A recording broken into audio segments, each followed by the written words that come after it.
cobrando de más, me estuviste envenenando, me estuviste usando como fuente de ganancia. Es una pequeña línea de defensa en un sistema construido para que nunca se hable de deuda del norte hacia el sur. Solo al revés. La cámara se aleja un poco. Volvemos a ver la factura sobre la mesa del tesoro. 3 capítulos, 3 heridas. La primera, territorio. La segunda, explotación económica. La tercera todavía no se ha leído en voz alta, pero está allí, escrita con tinta más oscura que las demás. Deuda social. La parte que no se mide en PIB ni en balanzas comerciales. La parte que se mide en sillas vacías en la mesa de una casa. En fotos pegadas en la pared de una cocina, donde la abuela mira el rostro de un hijo que se fue a un norte que tal vez nunca regrese. En un niño que aprende a decir papá, mirando la pantalla de un celular. Es la parte que empieza cuando se hace la pregunta que casi nadie quiere formular con honestidad. ¿Por qué se van? ¿Por qué se van millones de mexicanos a Estados Unidos? ¿Por qué se arriesgan a cruzar un desierto que puede tragarlos vivos? A subirse a un tren que puede mutilarlos, a entregarse a coyotes que pueden abandonarlos. ¿Por qué preferir la posibilidad de ser detenido, humillado, deportado, a quedarse en su comunidad de origen? La respuesta no es un misterio psicológico, no es un problema de cultura del esfuerzo. Es la consecuencia lógica de un modelo económico impuesto, negociado, aceptado, pero siempre diseñado desde arriba. Tratados que abrieron las puertas a productos subsidiados del norte que inundaron el mercado mexicano y hundieron a millones de pequeños productores. Reformas que privatizaron servicios básicos, encarecieron la vida y destruyeron redes de seguridad. Recortes de gasto social para cumplir con metas de déficit y compromisos de deuda definidos desde fuera. Violencia desatada en territorios donde el Estado se retiró y dejó un vacío ocupado por el crimen. Cuando una comunidad ya no puede vivir de su trabajo, cuando la tierra ya no da para sostener a las familias. Porque los precios están destruidos. Cuando los jóvenes ven que el único empleo disponible paga una miseria, la migración deja de ser una opción. Se convierte en la única salida racional para millones de personas. Y aquí aparece la hipocresía más grande de todas. Estados Unidos, por un lado, utiliza esa mano de obra migrante para abaratar sus propios costos. Su agricultura, su construcción, su industria de servicios, su economía del cuidado, dependen en buena medida de trabajadores mexicanos y latinoamericanos que hacen los trabajos más duros por salarios más bajos y con menos derechos. Son indispensables pero invisibles. Por otro lado, el discurso oficial los presenta como amenaza.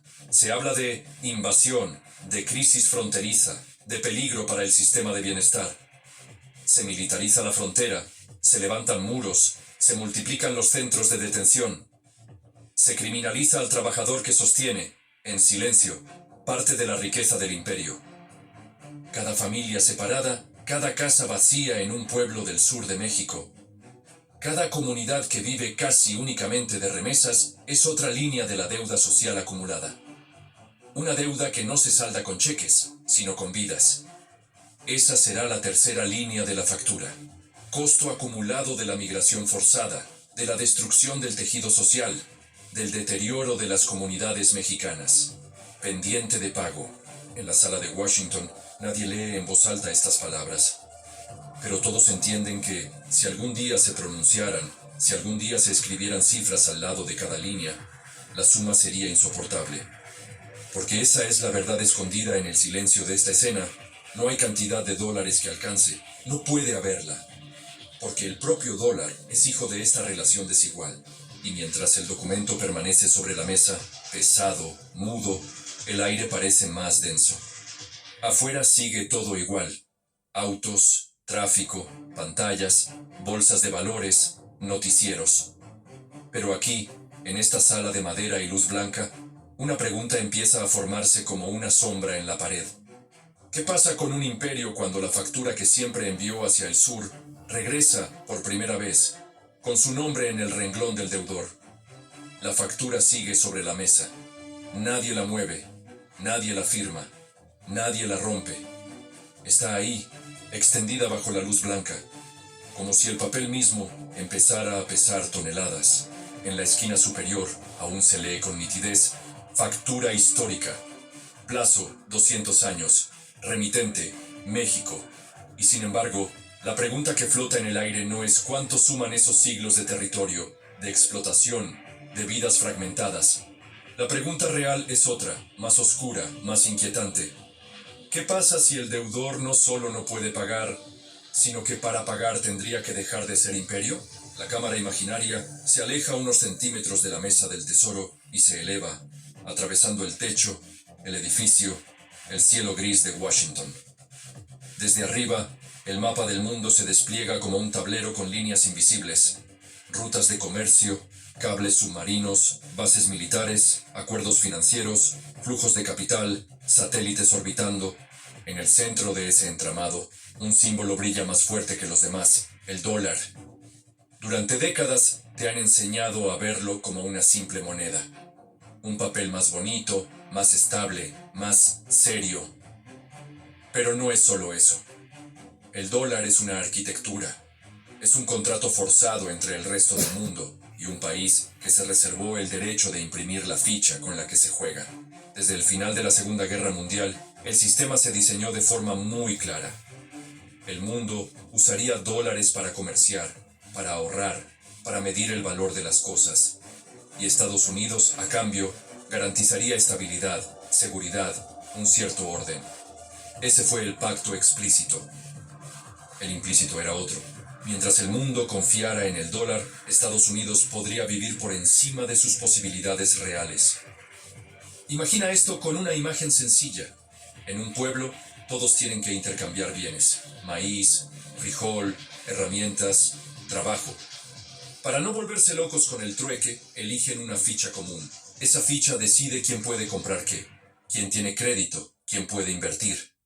Ahora imagina que uno de los vecinos no solo usa las fichas, sino que también controla la imprenta donde se fabrican. Cuando necesita más, imprime. Cuando tiene deudas, emite nuevas fichas y promete que algún día las recogerá. Mientras los demás acepten esas fichas como válidas, él puede consumir más de lo que produce. Puede financiar guerras, proyectos, rescates bancarios, planes de estímulo, sin que la cuenta le explote de inmediato en la cara. Eso es el dólar. Papeles impresos a cambio de bienes reales, de trabajo real, de recursos reales extraídos del resto del mundo. Entre esos recursos, los de México. Petróleo barato durante décadas, manufactura barata, alimentos, minerales, mano de obra joven que sostiene trabajos que otros ya no quieren hacer. Por eso, cuando alguien dice que Estados Unidos pague lo que debe, la frase suena justa, pero es mucho más radical de lo que parece. No estás pidiendo solo un pago. Estás cuestionando la base misma del sistema que lo sostiene.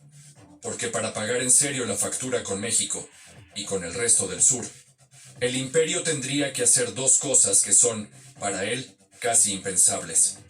La primera, devolver poder real, dejar de decidir unilateralmente dónde se pone un muro y dónde no. Dejar de dictar, desde sus capitales financieras, qué políticas son responsables y cuáles no. Aceptar que otros países definan sus propias reglas sobre energía, tecnología, defensa, sin pedir permiso. La segunda, renunciar al privilegio de su moneda como trono incontestable del sistema. Aceptar un mundo donde el dólar ya no sea el rey absoluto, donde otros países puedan comerciar, invertir, ahorrar, sin pasar por el filtro de su divisa. Un mundo donde sus déficits ya no se financien de manera automática con el ahorro del resto del planeta. Un mundo donde emitir dólares sin respaldo visible tenga consecuencias inmediatas. Inflación más alta, tasas de interés más dolorosas, crisis internas más frecuentes. En términos simples, para pagar la factura completa, Estados Unidos tendría que dejar de ser el imperio que conocemos. Tendría que retroceder, compartir, reequilibrar. Y eso, para quienes se han acostumbrado a mandar, se parece demasiado a una rendición. Por eso, la reacción instintiva del poder no es preguntar cuánto debemos, sino decir, esa deuda no existe. Es más fácil negar la historia que reescribir el presente. Mientras la cámara recorre los pasillos silenciosos del tesoro, cambiemos de escenario. Cruzamos, en un corte brusco, miles de kilómetros hacia el sur. El plano abre sobre una ciudad mexicana cualquiera. Ciudad de México, Monterrey, Oaxaca, Tijuana. Edificios, smog, puestos de comida, camiones, vendedores ambulantes, oficinas, filas en el banco, niños saliendo de la escuela. Allí también hay facturas. No se imprimen en papel grueso ni llevan sellos oficiales, pero existen. Están en la cara cansada de quien sale de su segundo turno. En la señora que cuenta monedas antes de entrar al supermercado. En el joven que revisa en su teléfono cuánto subió el dólar hoy porque sueña con irse, porque su sueldo no da para construir una vida aquí. La factura del imperio se paga desde abajo. Se paga cuando el precio del combustible se ajusta para dar confianza a los mercados. Se paga cuando el tipo de cambio se mueve por decisiones tomadas en oficinas que nadie aquí conoce. Se paga cuando el salario sube menos que la inflación. Se paga cuando una crisis financiera en Nueva York o en Londres se traduce en recortes de presupuesto, en programas cancelados, en proyectos que se quedan en promesa. Y sin embargo, algo ha empezado a cambiar en los últimos años. México, con todas sus contradicciones internas, con sus élites divididas, con sus heridas propias, ha empezado a hacer algo que incomoda profundamente en Washington. Ha empezado a comportarse, no como deudor disciplinado, sino como acreedor incómodo. No hay un solo gesto, no hay un solo decreto mágico. Lo que hay es una secuencia de movimientos discretos, dispersos, que vistos uno por uno parecen detalles, pero vistos juntos forman un patrón. Cuando México cuestiona, desde tribunas nacionales e internacionales, la historia del territorio perdido, no está haciendo un ejercicio meramente simbólico. Está tocando la primera línea de la factura. Está diciendo, lo que hoy tú llamas historia cerrada, para nosotros sigue siendo una cuenta abierta. Cuando México se enfrenta en tribunales de arbitraje a corporaciones que exigen compensación.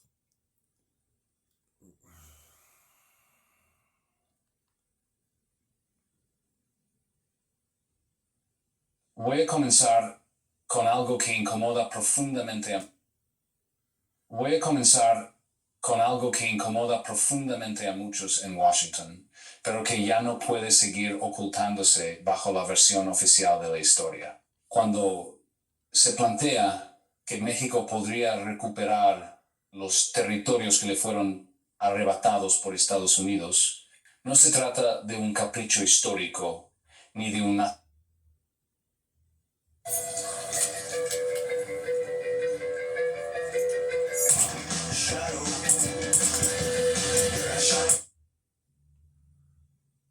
Voy a comenzar con algo que incomoda profundamente a muchos en Washington, pero que ya no puede seguir ocultándose bajo la versión oficial de la historia. Cuando My moderate to severe Crohn's symptoms kept me out of the picture. With Skyrizi, feel symptom relief at 4 weeks.